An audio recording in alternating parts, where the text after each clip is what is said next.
Hello everyone. आज number system का हमारा चौथा लेक्चर है। आज हम लोग पढ़ने वाले हैं साइक्लिसिटी। साइक्लिसिटी होता क्या है, इसको समझने से पहले इन क्वेश्चंस को देखिए। ऐसा क्वेश्चन आपके पास आता है कि 2 का पावर 54 है, 13 का पावर 21 है, इनके लास्ट डिजिट को आप बताइए या यूनिट डिजिट को बताइए। यूनिट डिजिट, लास्ट डिजिट, इकाई स्थान पे क्या होगा वो बताइए, ऐसा क्वेश्चन आता है। तो साइक्लिसिटी इसे कहते हैं। ये जो 2 का पावर 54 लिखा है या 13 का पावर 21 लिखा है, मतलब एक ही नंबर को बार बार मल्टीप्लाई करने पर एक ही नंबर को जब ये दोहराने लगे, 2 पे पावर 1, 2 पे पावर 2, 2 पे पावर 3, 2 पे पावर 4, 2 ऐसे करके जौन से जिस पावर के बाद वो अपने लास्ट डिजिट वाले नंबर को दोहराने लगे, वहाँ से शुरू होती है साइक्लिसिटी। फॉर एग्ज़ाम्पल अगर हम बात करते हैं, अच्छा ये मैं बता दूं, जैसे मैंने अभी यहाँ बताया कि क्वेश्चन कभी भी आता है तो इकाई स्थान का क्वेश्चन आता है, यूनिट डिजिट, इकाई स्थान का क्वेश्चन आता है। कभी भी ये नहीं आता है कि पूरा नंबर बताइए, ठीक है। अगर आया भी तो ट्रिकी आएगा कि 3 ऑप्शन ऐसे होंगे जिसका इकाई स्थान जो है अलग अलग होगा, और चौथा ऐसा ऑप्शन होगा जिसका इकाई स्थान या यूनिट डिजिट इसके हिसाब से होगा। तो ट्रिकी होगा अगर ऐसा क्वेश्चन आया भी। तो ज़्यादातर क्वेश्चन यूनिट डिजिट पूछता है, इकाई स्थान पे क्या होगा वो पूछता है। तो इसको समझते हैं। यूनिट डिजिट, इस बात को याद रखना है, हमेशा यूनिट डिजिट से अप्लाई करना है। तो यूनिट डिजिट से ही क्वेश्चन आता है अक्सर, और यूनिट डिजिट से ही अप्लाई अपने को करना है। पढ़ते हैं साइक्लिसिटी, पढ़ते हैं साइक्लिसिटी ऑफ 1 की अगर बात करें तो 1 पे तो पावर इन्फिनिटी भी बिठा दीजिएगा, तो 1 का पावर 1, 1 का पावर 2, 1 का पावर 3, 1 का power infinity is equal to 1 ही आएगा। साइक्लिसिटी ऑफ 2 की बात करते हैं। 2 पे पावर 1 कीजिएगा 2 आएगा, 2 पे पावर 2 कीजिएगा 4 आएगा, 2 पे पावर 3 कीजिएगा 8 आएगा, 2 पे पावर 4 कीजिएगा 16 आएगा, 2 पे पावर 5 कीजिएगा 32 आ जाएगा, 2 पे पावर 6 कीजिएगा 64 आ जाएगा, 2 पे पावर 7 कीजिएगा 168, 2 पे पावर 8 कीजिएगा 336। अब इसमें देखने की जो बात है वो ये है कि 2 जो है अपने पावर, 2 जो है जब पावर अपन बढ़ाते जा रहे हैं, 2 पे पावर बढ़ाते जा रहे हैं, तो वो जो इसका यूनिट डिजिट जो है, लास्ट डिजिट जो है, वो पावर 4 के बाद दोहरा रहा है। 2 है, 4 है, 8 है, 6 है, फिर यहाँ पे देखिए 2 है, 4 है, 6, 8 है, 6 है। फिर अगर 2 पे पावर 9 करेंगे तो फिर 2 आ जाएगा, फिर 2 पे पावर 10 करेंगे तो 4 आ जाएगा। तो मतलब कि हर चौथे पावर के बाद 2 अपने लास्ट डिजिट को दोहराता है, हर चौथे पावर के बाद, ठीक है। तो हम क्या करेंगे, इसी 4 को बेस बना करके उठा लेंगे और उसका इस्तेमाल करेंगे अपने क्वेश्चन को बनाने के लिए। तो जैसे फॉर एग्जांपल हमारे पास है कि 2 पे पावर 55 ये क्वेश्चन है कि 54 ये क्वेश्चन है कि 2 पे पावर 54 का यूनिट डिजिट निकालिए। यूनिट डिजिट, इकाई स्थान, यूनिट डिजिट निकालिए, इकाई स्थान निकालिए, कितना होगा, ठीक है। तो हम निकालते हैं, 4 हमारे लिए बेस होगा, 4 से हम इस 54 को डिवाइड कर देंगे, ठीक है। यहाँ मैंने डिवाइड कर दिया, शेष यानी रिमेन, तो शेष कितना बचा, 2 बच गया। 4 से जब 54 को डिवाइड करेंगे तो शेष कितना हो जाएगा, 2 हो जाएगा। तो अब ध्यान दीजिए, मैंने जैसे बताया था कि हर चौथे पावर के बाद जो 2 है, 2 जो है हर चौथे पावर के बाद अपने लास्ट डिजिट को दोहराता है, ठीक है। तो अब यहाँ पर जो रीमेन बचेगा ना, उसको यहाँ से हम स्टेप्स काउंट करना शुरू करेंगे। कितना बचा है रीमेन, 2 बचा है। तो पहला स्टेप ये, दूसरा स्टेप ये, तो 2 बचा है, इसका मतलब लास्ट डिजिट हमारा 4 होगा, जो मैंने यहाँ लिखा है। तो 2, अगर 3 बचता तो तीसरे स्टेप पे आते। अगर 4 तो बचेगा नहीं, 4 से ही डिवाइड कर रहे हैं तो 4 नहीं, 0 बचेगा। तो अगर 0 बचेगा तो लास्ट वाला डिजिट 6 होगा। इसी तरह से 1 बचता तो 2 होता, 2 बचता, 2 बचा तो 4 हुआ, 3 बचा तो 8 होता, 0 बचेगा तो 6 होगा। ये बहुत ही आसान, बहुत ही सिंपल तरीका है। इसी तरीके से अगर बात करें साइक्लिसिटी ऑफ 3 की, तो 3 की साइक्लिसिटी ऐसे होती है, 3 का पावर 1, 3 का पावर 2, 9, 3 का पावर 3, 27, इस तरह से। अब इसके लास्ट डिजिट को देखिए, ये भी हर चौथे पावर के बाद अपने लास्ट डिजिट को दोहरा रहा है। 3971 3971, फिर अगर 9 करेंगे तो फिर उसके लास्ट में 3 आ जाएगा, फिर 3971 3971, ये दोहराते जाएगा। मतलब हमारे पास बेस वही है, 4 ही है हमारे पास बेस।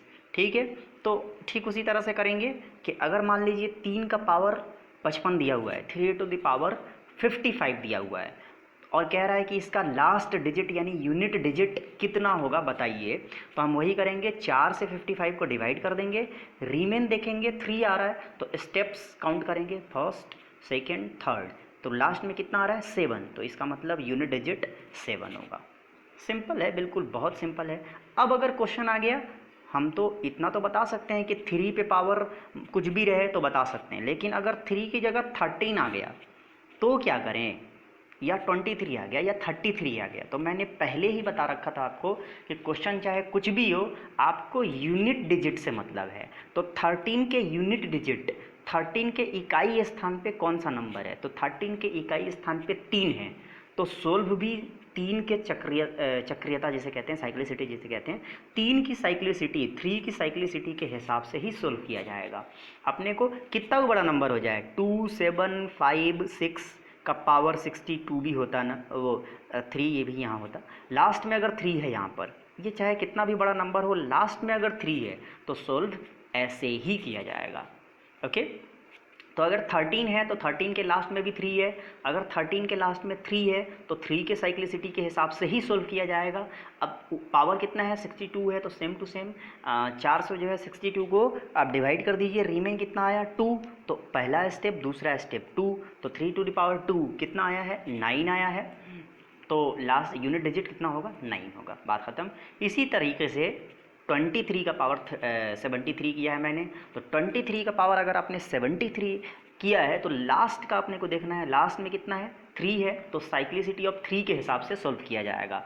73 को हम 4 से डिवाइड कर देंगे, क्योंकि 3 जो है हर चौथे पावर के बाद अपना लास्ट डिजिट दोहराता है।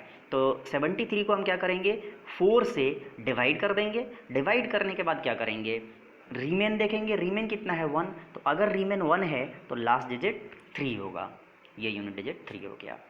आगे बढ़ते हैं, इसी तरह से साइक्लिसिटी ऑफ 4 देखते हैं। साइक्लिसिटी ऑफ 4 की अगर बात करें तो साइक्लिसिटी ऑफ 4 में देखिए, 4 का पावर 1 4, 4 का पावर 2 16, 4 का पावर 3, लास्ट में फिर 4 आ गया, 4 का पावर 4, लास्ट में 6 आ गया, तो मतलब 4 6 4 6 4 6 4 6 ये दोहरा रहा है। मतलब पावर अगर 1 है तो 4 है, पावर 2 है तो 6 है, पावर 3 है तो 4 है, पावर 4 है तो 6 है। तो एक ऑब्जर्वेशन अपने को देखने को मिला कि अगर पावर 1 और 3 है तो लास्ट में 4 है, और पावर 2 और 4 है तो लास्ट में 6 है। मतलब अगर पावर इवन है, देखिए यहाँ पर अगर पावर इवन है, 4 पे पावर 2 है और 4 पे पावर 4 है, 4 पे पावर 2 और 4 पे पावर 4, तो लास्ट में 6 है। तो अगर पावर इवन है तो लास्ट में 6 होगा, और अगर पावर ऑड है तो लास्ट में 4 आ रहा है। तो ये ऑब्जर्वेशन बहुत शानदार ऑब्जर्वेशन अपने को मिली है। तो हम ये कह सकते हैं कि 4 पे पावर अगर ऑड नंबर रहा, हम बिल्कुल देखते ही मार देंगे इसको कि 4 टू द पावर 25 है हमारे पास, तो 4 पे पावर 25, 4 टू द पावर 25 अपने को देखना है कि 25 कौन सा नंबर है, इवन है कि ऑड है, तो ऑड है, ऑड है इसका मतलब लास्ट में 4 होगा, तो लास्ट में 4 आंसर। बहुत शानदार तरीका है। इसी तरह से 214, मैंने बोला ना कि ताहू बड़ा नंबर हो, आपको लास्ट का डिजिट देखना है, लास्ट का डिजिट कितना है 4 है, तो इसका मतलब साइक्लिसिटी ऑफ 4 के हिसाब से सोल्व किया जाएगा। साइक्लिसिटी ऑफ 4 कहता है कि अगर पावर इवन रहे, जैसे यहाँ पे पावर इवन है, इवन रहे तो यूनिट डिजिट यूडी मतलब यूनिट डिजिट, तो यूनिट डिजिट कितना आना चाहिए 6 आना चाहिए, तो मतलब हमारा आंसर 6 हो जाएगा, बात ख़त्म। साइक्लिसिटी ऑफ 5 की बात अगर करते हैं तो आपको पता है कि 5 से 5 का पावर बढ़ाते जाइए 5 का पावर 1 कीजिए, 2 कीजिए, 3 कीजिए, 4 कीजिए, 5 कीजिए, लास्ट में आना 5 ही है, लास्ट में 5 ही आएगा, तो ये ऑलवेज 5 होता है। 5 का पावर इन्फिनिटी बढ़ा दीजिए, लास्ट में 5 ही आएगा। 5 का पावर कुछ भी कर दीजिए, और जैसे मैंने बताया कितना हो बड़ा डिजिट हो, अपने को लास्ट वाले डिजिट से मतलब होता है, यूनिट डिजिट से मतलब होता है। यूनिट डिजिट 5 है और उस पर पावर 91 है, तो अपना साइक्लिसिटी ऑफ 5 के हिसाब से सोल्व किया जाएगा, तो लास्ट में 5 ही आना है, इस बात को समझिएगा। अब एक क्वेश्चन मैंने यहाँ पर दे रखा है, इसको आप दिमाग लगाइए और बताइए मुझे कि कितना होगा इसका आंसर। 5 का पावर 5, उसका पावर 5, उसका पावर 5, उसका पावर 5, उसका पावर 5, ये इन्फिनिटी तक जा रहा है। ठीक है, तो इसका यूनिट डिजिट कितना होगा ये आपको बताना है। मैं आगे बढ़ता हूँ। साइक्लिसिटी ऑफ 6 देखिए, साइक्लिसिटी ऑफ 6 में देखते हैं तो 6 का पावर 1, 6 का पावर 2, 6 का पावर 3, 6 का पावर 4 कितना हो बढ़ते जा रहे हैं। लास्ट में 6 6 6 6 ही आ रहा है। जैसे 5 का आ रहा था लास्ट में 5 5 5, इसी तरह से लास्ट में 6 6 6 6 आ रहा है। मतलब 5 की ही तरह ये भी 6 का पावर कितना भी हो जाए, इन्फिनिटी हो जाए, हमेशा लास्ट में यूनिट डिजिट 6 ही रहेगा। चाहे कितना ही बड़ा नंबर हो, हमें लास्ट वाले यूनिट डिजिट से मतलब होता है, लास्ट डिजिट से मतलब होता है। लास्ट डिजिट अगर हमारे इस क्वेश्चन का 6 है और उस पर पावर 81 है तो हम साइक्लिसिटी ऑफ 6 के हिसाब से ही सोल्व करेंगे। और यूनिट डिजिट जो है हमारा 6 ही होगा, क्योंकि 6 पे कितना भी पावर रख दीजिए यूनिट डिजिट 6 ही आता है, 5 की ही तरह। साइक्लिसिटी ऑफ 7 की अगर बात करें तो साइक्लिसिटी ऑफ 7 में देखिए, फिर उसी तरह से हर चौथे नंबर के बाद ये अपना लास्ट वाला डिजिट जो है दोहरा रहा है। देखिए ध्यान से, 7931 यहाँ, फिर 7931, फिर 7931 आएगा, फिर 7931, इसी तरीके से चलता रहेगा। जैसे 2 और 3 का हम लोगों ने किया था, तो फिर उसी तरह से फिर दोहरा देंगे। 4 से डिवाइड कर देंगे इसके पावर को, पावर यहाँ 35 है तो 4 से डिवाइड कर दीजिए, कितना रिमेन आया, 3 आया। तो 3 आया अगर तो 1 2 3, लास्ट में कितना है 3 है, तो यूनिट डिजिट 3 होगा। बात ख़त्म। इसी तरीके से अगर बात करें 217, लास्ट में क्या है, नंबर के लास्ट में 7 है और पावर 44 है, तो लास्ट में 7 है तो साइक्लिसिटी ऑफ 7 के हिसाब से सॉल्व किया जाएगा। यूनिट डिजिट कितना होगा, तो हमें पता है 44 जो है 4 से पूरी तरीके से डिवाइड हो जाता है, तो मैंने यहाँ लिख भी दिया है कि अगर R 0 हो, क्योंकि R रिमाइंडर जो है 4 तो हो नहीं सकता, 4 से ही डिवाइड कर रहे हैं, 4 तो कट जाएगा तो 0 हो जाएगा। तो 0 अगर आ जाए तो लास्ट में यहाँ क्या है 1 है, तो यूनिट डिजिट 1 हो जाएगा। सिंपल, ये 2 और 3 की तरह ही है।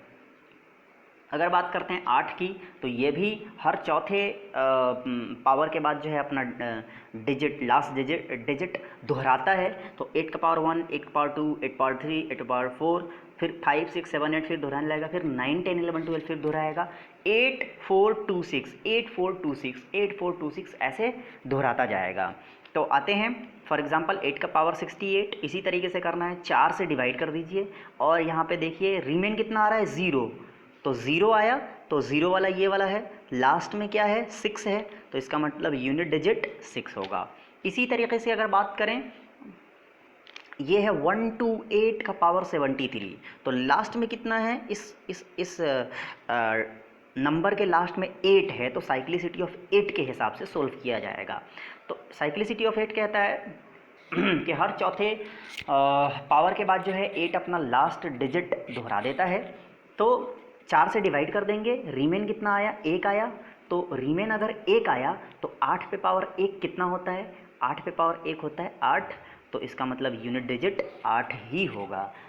इसी तरीके से अगर बात करें साइक्लिसिटी ऑफ 9 की, तो 9 जो है देखिए ये 4 की तरह जो है हर दूसरे नंबर के बाद ये दोहरा रहा है, तो 4 की ही तरह इसका भी ऑब्जर्वेशन होगा।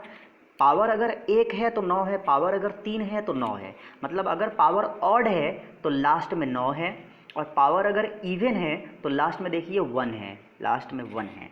ठीक है, तो पावर अगर ऑड होगा, 9 पे पावर अगर ऑड होगा तो लास्ट में 9 आएगा, 9 पे पावर अगर इवन होगा तो लास्ट में 1 आएगा, ध्यान रहे।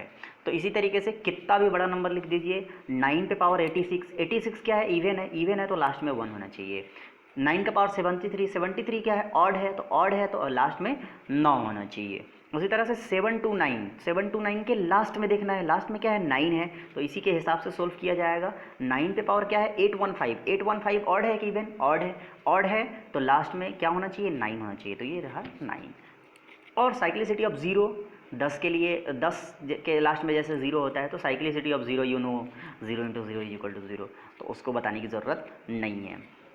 अगर बात करें कि क्वेश्चन ऐसा आ जाए कि दो डिफरेंट साइक्लिसिटी का क्वेश्चन आ जाए या तीन डिफरेंट साइक्लिसिटी का क्वेश्चन आ जाए, जैसे देखिए 214 है, 913 है, 575 है। अब इसको कैसे सोल्व किया जाए, तो इसको पहले अलग अलग सोल्व कर लीजिए और बाद में इसको मल्टीप्लाई कर देंगे, ठीक है। इसको पहले अलग सोल्व कर लीजिए, इसको अलग सोल्व कर लीजिए, इसको अलग सोल्व कर लीजिए। जब अलग अलग सोल्व करेंगे तो यहाँ देखिए 4 है, लास्ट में क्या है, यूनिट डिजिट पर 4 है, इसमें यूनिट डिजिट पर 3 है, इसमें यूनिट डिजिट पर 5 है। तो ये 4 वाले के हिसाब से सोल्व होगा, ये 3 वाले के हिसाब से सोल्व होगा और ये 5 वाले के हिसाब से सोल्व होगा। 5 के तो लास्ट में हमेशा 5 ही आना है, तो ये मैंने लास्ट डिजिट 5 लिख दिया। 4 के हिसाब से हम लोग पढ़े थे कि अगर ऑड रहा तो लास्ट में क्या आएगा, 4। तो यहाँ ऑड नंबर है 71, तो लास्ट में क्या आएगा, 4। 3 के हिसाब से हम लोग 3 वाले साइक्लिसिटी में पढ़े थे कि 4 से इसको डिवाइड कर देना है, तो 4 से हमने 82 को डिवाइड कर दिया। डिवाइड करने के बाद क्या आया, 2 आया, रिमेन 2 आया। तो यहाँ पर देखिए 2 आया तो 3, 9, 27, 21 होता है, तो 2 आया तो 1 आया तो 3 होगा, 2 आया तो 9 होगा, तो 9 होगा लास्ट में, तो 9 लिख दिया। तो ये भी सोल्व हो गया अलग, ये भी सोल्व हो गया अलग, ये भी सोल्व हो गया अलग। ये सारे लास्ट डिजिट हैं इन सारे नंबर्स के, इसको सोल्व करने, इसको सोल्व करने, इसको सोल्व करने पर लास्ट में ये आएंगे 4, 9 और 5। अब इन तीनों को कर दीजिए मल्टीप्लाई। मल्टीप्लाई करने पर 4 इंटू 9 इंटू 5 मल्टीप्लाई कीजिएगा तो 180 आएगा। 180 के लास्ट में क्या आ रहा है, 0। यही आपको बताना था कि यूनिट डिजिट पर कितना आएगा। आई होप ये समझ में आ गया होगा। बात करते हैं आज के बोनस जुगाड़ की। तो हम लोग मल्टीप्लिकेशन सीख रहे हैं किसी भी दो नंबर का। तो इसके पीछे हम लोगों ने पढ़ लिया था 100 से ज़्यादा नंबर हो तो, 100 से कम नंबर हो तो, 100 से बड़ा 100 से छोटा नंबर हो तो। आज जो है हम लोग एक ऐसे जुगाड़ की बात करेंगे जिसके 2 बल्कि 3 पहलू हैं, और ये किसी भी 2 डिजिट नंबर के लिए अप्लाई होता है, और 3 स्टेज में 3 केसेस में अप्लाई होता है। पहला ये है, पहला अपना ये है, दूसरा अपना ये है, और तीसरा हम लोग आगे पढ़ेंगे। तो देखिए ध्यान से, पहला ये है 43 इंटू 59। ध्यान से देखिए 43 इंटू 59 कैसे करेंगे। ऐसे करेंगे, सबसे पहले देखिए यहाँ पर 1 लिखा है मैंने, तो करना क्या है कि सबसे पहला जो ये नंबर है इसको इन दोनों में मल्टीप्लाई कर दीजिए। 4 से 5 में, 4 से 9 में, 4 से 5 में कीजिएगा तो 20 आ जाएगा, 4 से 9 में कीजिएगा तो 36 आ जाएगा, ठीक है, यहाँ लिख दिया। इसी तरीके से 3 से भी इन दोनों में मल्टीप्लाई कर दिए। 3 से 5 में कीजिएगा 15 आ जाएगा, 3 से 9 में कीजिएगा 27 आ जाएगा। अब क्या करना है, इन दोनों बीच वाले नंबर को जोड़ देना है। दोनों बीच वाले नंबर को जोड़ दीजिएगा, 36 और 15 जोड़ दीजिए, 51 हो गया, 51 हो गया। 51 के बाद, अब इसके बाद क्या करना है, इसके बाद ये जो 51 का राइट साइड वाला नंबर जो है राइट साइड वाले के साथ जुड़ जाएगा, लेफ्ट साइड वाला नंबर लेफ्ट साइड वाले नंबर के साथ जुड़ जाएगा। 5 जो है 0 के साथ जुड़ जाएगा, 2 जो है 1 के साथ जुड़ जाएगा। 5 और 0 5 हो गया, 3 2 और 1 3 हो गया। याद रहे ये जोड़ने पर एक डिजिट का आना चाहिए, तो ये हो गया हमारा आंसर, यही हमारा आंसर है। अगर 50 जोड़ा 5 आ गया, 21 जोड़ा 3 आ गया। ये सिंगल डिजिट के नंबर अगर बीच में आ रहे हैं तो वही हमारा आंसर होगा, पहला कंडीशन। दूसरा कंडीशन पढ़ते हैं, तब जो है पहला कंडीशन और भी साफ हो जाएगा। वो क्या है, अब ये जैसे हमारा नंबर है 45 इंटू 99, इसको करते हैं हम लोग मल्टीप्लाई। सेम टू सेम ऐसे ही करेंगे, 4 से 9 में, 4 से 9 में मल्टीप्लाई कर दिया, 4 से 9 में किया 36, 4 से 9 में किया 36। उसी तरह से 5 से फिर इन दोनों 9 में 5 से किया 45, ठीक है। बीच वाले नंबर को जोड़ देना है, जो मैंने जैसे ये ब्लैक लगा रखा है, बीच वाले नंबर को जोड़ दिया। बीच वाले नंबर को जोड़ने के बाद मैंने बोला था लेफ्ट वाले को लेफ्ट वाले से जोड़ दीजिए, राइट वाले को राइट वाले से जोड़ दीजिए। तो राइट वाला को राइट वाले से जब आप नंबर से जोड़ेंगे तो देखिए 4 और 1 5, ये तो सिंगल डिजिट का आ रहा है, लेकिन जब 8 और 6 को आप जोड़िएगा इन दोनों को तो वो आएगा डबल डिजिट का। दिख रहा है, डबल डिजिट का आ रहा है। तो जब डबल डिजिट का आ जाए वहाँ होती है वहाँ प्रॉब्लम होती है, वहाँ जुगाड़ लगाना पड़ता है। डबल डिजिट का जब आ जाए तो हमें क्या करना है, ये जो लेफ़्ट साइड वाला 1 है ना, इसको कैरी करके इस लेफ़्ट वाले साइड के नंबर में जोड़ देना है। तो 1 आ गया, 1 वाले को कैरी करके 3 से जोड़ देना है। तो 3 और 1 मिल करके क्या हो जाएंगे 4, और ये हो गया 4 और ये हो गया 5 5, 4 4 5 5, ये हो गया आपका आंसर। बस ध्यान रहे दोनों में फ़र्क ये है इन दोनों में फ़र्क क्या है? इन दोनों में फ़र्क ये है कि अगर ये आ रहा है सिंगल, ये आ रहा है single 505 single digit, 213 single digit, तो कोई मसला नहीं है। लेकिन यहीं पर अगर 8 और 6 14 डबल डिजिट आ गया तो फिर मसला है। अब सवाल ये है कि ये भी तो जोड़ करके डबल डिजिट आ सकते हैं, तो वो हम लोग आगे के लेक्चर में पढ़ेंगे। तो अगर ये आ गया तो ये वाला आ गया डबल डिजिट, तो इसको क्या करना है, इस सिंगल डिजिट को इधर कैरी ओवर कर देना है और इसमें ला करके जोड़ देना है, वही हमारा आंसर हो जाएगा। Hope you got it. और पसंद आया हो तो लेक्चर को लाइक करिए, कमेंट करिए, कमेंट करके बताइए कि कैसा लगा, शेयर करिए दोस्तों के साथ, सब्सक्राइब कीजिए। और कुछ पूछना हो तो हमें इस ईमेल पर हमें भेजिए। और कुछ कोई सवाल हो, कोई डाउट हो, और जो इसका अगर आपको पीडीएफ चाहिए तो मैं डिस्क्रिप्शन में डाल दूँगा लिंक टेलीग्राम चैनल का, वहाँ पर जा कर के सारे के सारे पीडीएफ्स डाउनलोड कर सकते हैं सारे क्लासेस के। Thank you.